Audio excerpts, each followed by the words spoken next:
లేకపోతే సాక్షి వచ్చేటప్పటికి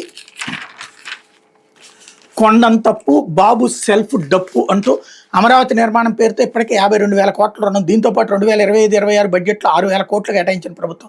రాజధానికి దాదాపు 80,000 కోట్ల అవసరం. గత నెలలో ఆర్థిక సంఘాన్ని కోరింది చంద్రబాబు. కేవలం 53,748 ఎకరాల్లో పనులు చేపట్టడానికి ఈ వ్యయం. స్మార్ట్ ప్రాజెక్టులు అంటూ మరో 44,676 ఎకరాల సమీకరణ దిశగా సర్కార్ అడుగులు. అందులో పనులు చేపట్టాలని సుమారుగా మరో 80,000 కోట్లు ఏమవుతుందని ప్రాథమిక అంచనా. నిర్మాణం పూర్తయ్యేసరికి అమరావతి అప్పులు 2 లక్షల కోట్ల నుంచి 3 లక్షల కోట్లకు చేరుతాయని అధికార వర్గాల లెక్కలు. అప్పుల భారం అంతా రాష్ట్ర ప్రజలు చెల్లించే పన్నులతోనే తీర్చాల్సి వస్తుందని స్పష్టం చేస్తున్న ఆర్థిక నిపుణులు, అధికార వర్గాలు. కొండను సైతం అవలేలుగా మోస్తాను గొప్పలు చెప్పుకున్న పెద్ద మనిషి తీరా బల ప్రదర్శన రోజు మీరు మోసుకొస్తే చాలు నేను మోసేస్తా అని జారుకున్నట్టుగా ఉంది సీఎం చంద్రబాబు తీరు. రైతులు ఇచ్చిన భూములు అన్ని పోగా మిగిలిన 8,000 ఎకరాలను విక్రయించి 1,00,000 కోట్లతో అమరావతిని కట్టేస్తాను గతంలో నమ్మబలికిన సీఎం చంద్రబాబు ఇప్పుడు అంత డబ్బు రావాలంటే స్మార్ట్ ప్రాజెక్టులు రావాలని, అందుకోసం మరో 44,000 ఎకరాలకు పైగా భూములు రాజధాని గ్రామాల్లో తీసుకోవాల్సి ఉంటుందని తాపీగా చెప్తున్నారు.